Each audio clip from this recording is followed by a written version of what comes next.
Well, this calls for a series. Let us look with the left eye of hardware for a second. So I connected Persephone to Proserpina, to the serpent, right? Serpina. The T is the feminine suffix. I have discussed how it is wrong to expect women to convey the spiritual message because that the point of that is for them to be abused by men. The white-black kind of checkered floor paradigm is a faulty foundation. It sets the stage for women to be abused by men, and they are. That's exactly what we see. You know, it's not just that's logically what you'd expect. That's what we see. And if over time women start to take control, what we're going to see is either men become the white and the women are the black, or they're a mix of the both. And we see that this mixture is failure because the dominant yellow, the dominant sun energy is not marshaling society for the best. People are petty and vengeful out of pettiness and so on. So again, Persephone, Proserpina, Demeter is the mother of Persephone, Libera, Liber, and Ceres. Okay. Again, they say these ideas are morally desirable for respectable Roman women. Now let's think about the barriers between women and martial artists. You say, well, those of you who are stupid and skeptical, and you think that there's gorgeous women out there that would give me the time of day, you know, maybe you're from an underdeveloped nation or something. Maybe you don't realize that that too happens in your nation. You know, people in the military, people that work for the government, they notice, you know, more often than not, the attractive women, and they extract them. Okay, they leave just enough to confuse you about that. You know, you'll see people who aren't part of the government and so on and so forth because they don't want to make it too obvious. But a lot of those people are working with the government and these corporations behind the scenes. So basically, it's the corporate network that pretty much gets every attractive woman. And in America, I'd go as far as to say it's every attractive woman. Okay, it is the corporate network, the government, the various social controllers. They are the only ones who marry attractive women. Women who are beautiful and sexy and so on, the most desirable women using the standards of society, which pretty much are very close to my standards. That's why it's called human trafficking, right? Human raw fucking. The T is the feminine suffix, right? The I replaces with the U and so on and so forth. Okay, it is the people who are forged in this kind of similar to a martial arts shape, and you see it with the cardio, karate. You see it with the step aerobics. There's certain aerobic activities that are similar to kind of jungle gym activities that create the kind of shapes of women that are seen as the most desirable, and they make them healthy, and that's part of why they're desirable. So what are the barriers between these women who have more in common with the martial artists, if they're sincere, than the scum that they're dating, and the martial artists who are in the divine order especially, okay? And to some degree all other martial artists who are less controlled, okay? The parents, you know, ever said, you know, stay away from my daughter? You think that doesn't happen still? You think they don't take them aside and say, hey, this guy's not right for you? You think there's no influence there? The siblings, right? The parents, the family, the social influences, right? You can do better than him, right? Their friends, peer pressure. I've had females say to me that she can do better than you, flat out, okay? Just today, I was blocked by a female when I told her my name, and she said, that is not an American name, accused me of being a scammer, and blocked me. Do you think that the Nigerian scam could really effectively exist if the globalists didn't allow it? That's very naive for one to think that. What is the ultimate effect?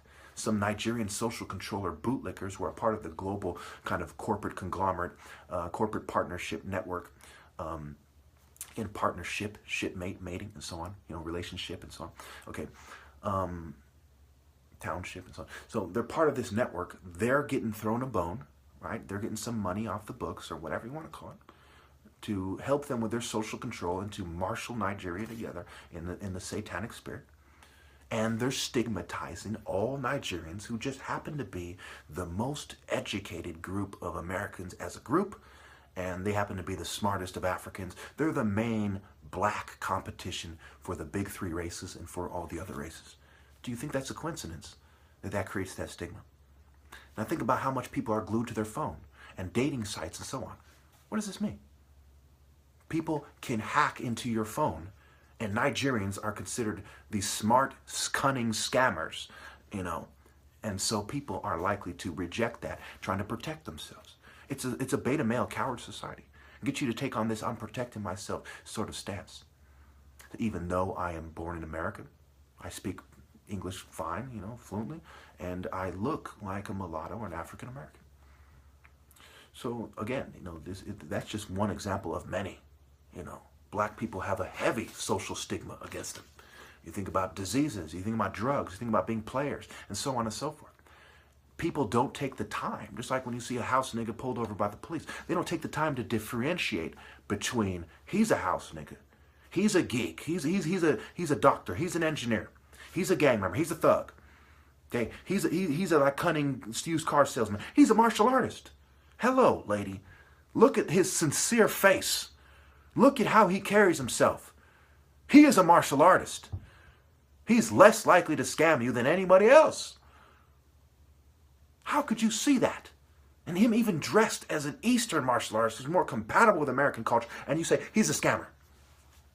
Now granted, some of these scammers are clever, but they don't want to make them too clever, because then it's like, well, these guys are so smart, they're like the smartest race, and we can't stop them. They want to make this petty scam that a lot of people fall for, so the effect is if you're stupid, you'll talk to him. Like the stupid people that were scammed by him. Okay. So there's a social stigma, there's a racial stigma, obviously. People tend to date their own and so on and so forth. There's a psychological construct, and the accompanying eugenics process, right? Eugenics. So people end up dating in a way that reflects that they're ashamed of their most noble ancestors, and they have embraced this criminal culture. They don't understand the interference. If you put an emphasis on demonstrations, forms, katas, series of movements, right? Presentation, you are slowing down your thought process. You're not thinking in a way. You're like a parrot repeating a mantra instead of somebody who's thinking, implying insight and innovation. Putting that emphasis on sparring and the certain ways that you would prepare for sparring, which is more effectively done without these series of movements, and more effectively done by shadow boxing and things of this nature. Okay. So, of course, they misunderstand how height, distance, height plays into it. Footwork, right, versus technique. So we look at the phalanx, I believe it's called, damn it, I gotta put it on the screen now. In ancient Greece, and the Romans, right, Alexander the Great gave his troops these long spears, and they put them together, right? They put them together in a tight formation. This reflects an understanding of body type, an understanding of distance and striking, okay? An understanding of the various angles, right? Working the angles. You have your soldiers aligned in a certain way so that if they make it past the soldiers standing forward, right? The ones can be standing a little bit behind them. So you have to outmaneuver that. If you're going to do it without armor, you have to outmaneuver it. And then the first row and the second row that's right behind them, you have to then outmaneuver that row. So, the spear coming at you, right? You've got to outmaneuver that. And there's a guy that's slightly behind them. So if you get past that first spear, you got to get past the next spear too, and so on and so forth. Okay, so a tight formation, that's one way to do it. They're vulnerable to, projectiles, right? What they used to call bullets and slings that would fly and pierce the armor and injure the person and kill them. And their turnaround time is reduced. So if they're attacked from different angles, there's different formations you can have, and the various formations create various vulnerabilities. Okay, of course, it's unnatural warfare when you add the element of armor and so on, which is typical of this. And it was designed specifically for people with smaller spears, with armor, with less maneuverability, to penetrate their armor and pierce them. All right. This also reflects a difference in martial arts philosophy. Okay, the sensitivity needed for a person without armor versus this kind of brute force lust kind of, give me that, right? Give me that, which is exactly what rape is. Okay, it's somebody who's angry, who's embracing this kind of lust. He's not so coordinated, right? He just has this big spear to move around. He doesn't have to pinpoint strike. It's hard to pinpoint strike with a big, long weapon. To have a small weapon to pinpoint and strike, that is a lot easier. Okay, and of course, in this shape, I'm having trouble doing that. My muscle structure is off. I'm being drugged, loss of coordination, mind, body, soul connection reduced, cognitive impairment, and so on and so forth. Okay, but even that, you saw a little glimpse of what I'm capable of. Imagine me in my glory, without the photophobia, without the drugging, without the crippling, without the various problems I'm having. My body truly taking form, and I'll put that picture on the screen as well. Okay. All right, so we have these various problems with the barriers with women and men. Okay, so women, because of the lack of receptivity of women from various cultures and various types of people, women are not capable of true admiration.